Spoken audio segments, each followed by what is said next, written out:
بسم اللہ الرحمن الرحیم۔ ناظرین، اصل بات سے میں اقبال جنجوا۔ ناظرین، رات کو جو ہندوستان نے جہریت کی آزاد کشمیر اور پاکستان میں، صبح 4 بجے تک جو ہلچل تھی، جو گولے فائر ہو رہے تھے، یا جس طرح سے لگ یہ رہا تھا کہ شاید یہ جنگ بہت خطرناک ہو، لیکن ابھی دن کا ٹائم اس وقت تقریباً شام کے 4 کا وقت ہے، لیکن امن ہے، اور کوئی ایسی مزید اٹیک بارڈر کے اوپر یا کنٹرول لائن پہ یا کسی بھی شہر میں ابھی تک اطلاع نہیں ملی۔ اس وقت تک جتنی بھی خبریں ہیں وہ یہی ہیں کہ جو انڈیا کے 5 جنگی طیارے پاکستانیوں نے مار گرائے، اور اس کے ساتھ 7 ڈرون جو تھے وہ بھی مار گرائے۔ ناظرین، اس میں کوئی شک نہیں ہے کہ پاک فضائیہ اس نے جب بھی اپنا مظاہرہ کیا، چاہے اس میں کارگل کی جنگ ہو، 65 کی ہو یا 70 کی ہو، یا کہیں بھی کسی بھی حوالے سے جو ابھینندن کا جس جہاز گرایا تھا وہ ہو، تو انہوں نے اپنی کارکردگی ہمیشہ پرفارمنس بڑی اچھی دکھائی، اور اس میں کوئی شک نہیں ہے کہ دنیا کے بڑے بڑے تجزیہ کار بھی پاک فضائیہ کو برتری دیتے ہیں ہندوستان فضائیہ پہ۔ تو اس لحاظ سے پاکستان کا جو فوجی بارڈر پہ لڑ رہا ہے، پاکستان کا سپاہی جو چاہے کسی بھی اس میں ہو، چاہے وہ بحریہ میں ہو، فضائیہ میں ہو یا بحری فوج میں ہو، وہ طاقتور ہے۔ اور دوسرا، پاکستان کی جو عوام ہے، جو سپاہی ہے، اس کو یہ ایج حاصل ہے کہ وہ مرنے سے نہیں ڈرتا۔ اسے پتہ ہے کہ یہ شہادت کی موت ہے، اور وہ بے خوف کود پڑتا ہے اس جنگ میں، چاہے وہ اس پار مرے یا اس پار مرے۔ یہ والا جذبہ ہندوستان میں نہیں ہے، اور ہندوستان نے ہمیشہ اتنی بڑی طاقت ہونے کے باوجود پاکستان سے جب بھی کوئی پنگا کیا اس میں مار کھائی۔ رات کی صورتحال کے بعد جو ایسے خوف و ہراس بھی تھا، ایمرجنسی بھی تھی، بلیک آؤٹ بھی تھا، توپ کے گولے ہمارے سروں سے، آسمانوں سے ایسے جا رہے تھے جیسے کہیں سیاروں کا جھنڈ جو ہے وہ آسمان سے نیچے اتر آیا اور وہ جا رہا ہے۔ یہ ساری چیزیں، پھر نقصان بھی ہوا۔ مظفر آباد میں فائر کیے گئے گولے، اس سے کوٹلی میں یا پاکستان میں، جس میں ابھی تک جو آفیشیل اطلاع ہے اس کے مطابق 26 جو شہادتیں ہوئی ہیں، جس میں بچے بھی شامل ہیں، اور اس کے علاوہ 47 سے زائد زخمی لوگ بتائے گئے ہیں، اور شہادتوں میں اضافہ بھی ہو سکتا ہے۔ اور یہ جو اٹیک ہوا، یہ جو جہریت ہوئی، موسٹلی یہ مسجدوں کو، خاص کر کوٹلی کی مسجد ہے، اس کو تو بالکل اس کو مسمار کر دیا، اتنا خوفناک اس پہ اٹیک ہوا۔ مظفر آباد میں بھی ایسے انڈیا کی طرف سے یہ دعویٰ کیا جا رہا تھا، یہ کیا جا رہا ہے کہ ہم نے وہ ٹھکانے نشانہ بنائے جہاں پر ٹیررسٹ تھے۔ یہ تو خیر چلیں، ان کے دونوں ملکوں کے درمیان جھوٹ ہوتا ہے، اس میں کوئی سچی بات نہیں ہے۔ یہ ہمیں بھی پتہ ہے کہ ہماری مسجدوں میں کون سے ٹیررسٹ ہیں، لیکن انڈیا کو بہانا چاہیے تھا۔ جو افسوسناک یہ جو سوالیہ نشان ہے وہ یہ ہے کہ ہندوستان نے، جیسے بہاولپور ہو گیا، سیال کوٹ ہو گیا،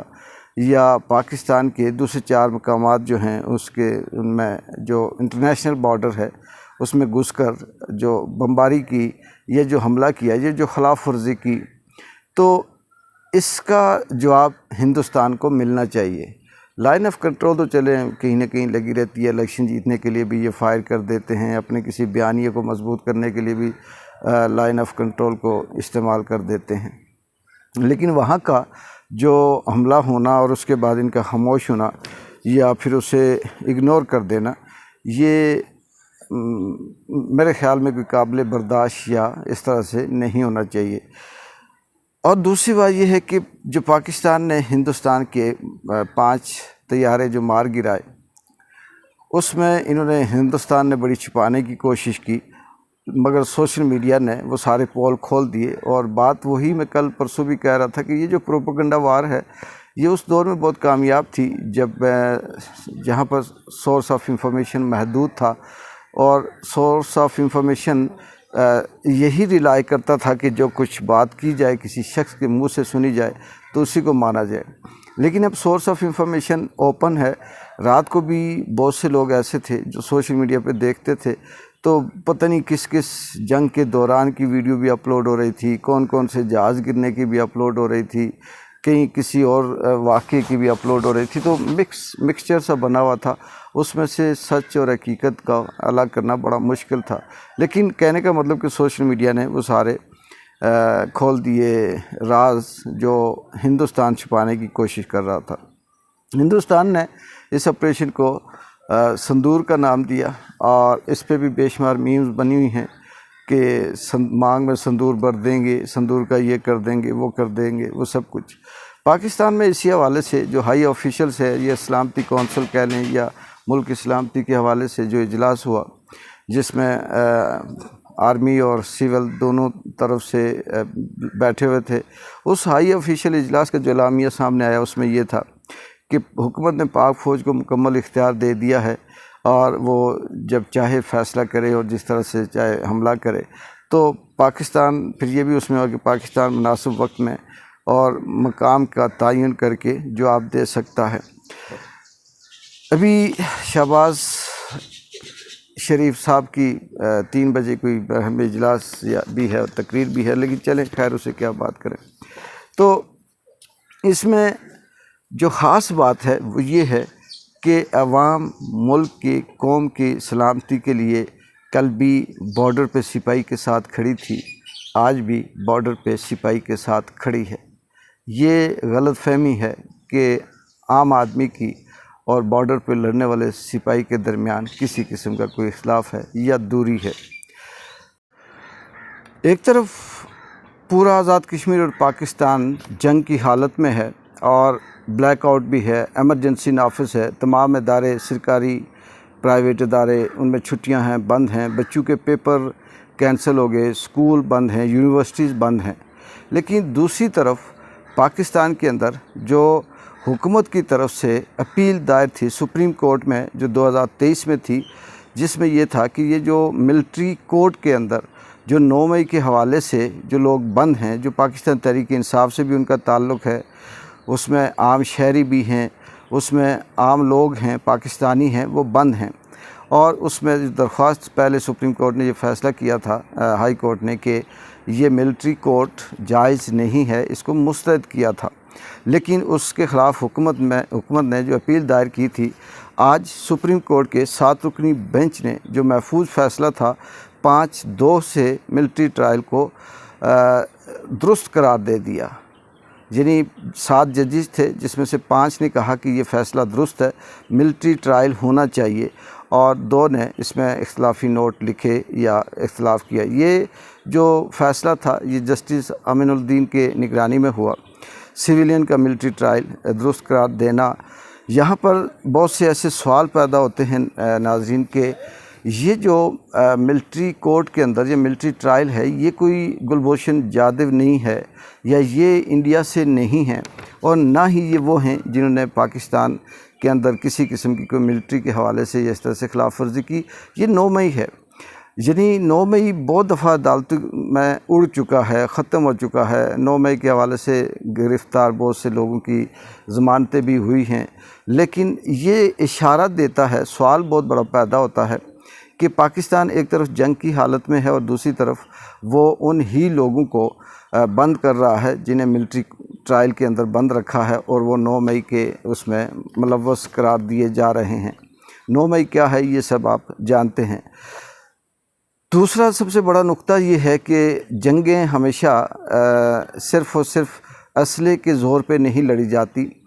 فائٹر جتنا مرضی بہادر ہو یا طاقتور ہو, وہ اگر کھاڑے میں آتا ہے تو اس کے پیچھے جو آڈینس ہوتی ہے, جو عوام ہوتی ہے, جو اس کا لو گرماتی ہے, جو اس کا حوصلہ بڑھاتی ہے, جو نفسیاتی طور پر اس کا ساتھ دیتی ہے, وہ عوام یا تماشائی جو گراؤنڈ میں موجود ہوتے ہیں وہ ہوتے ہیں. اسی طرح جنگوں کے دوران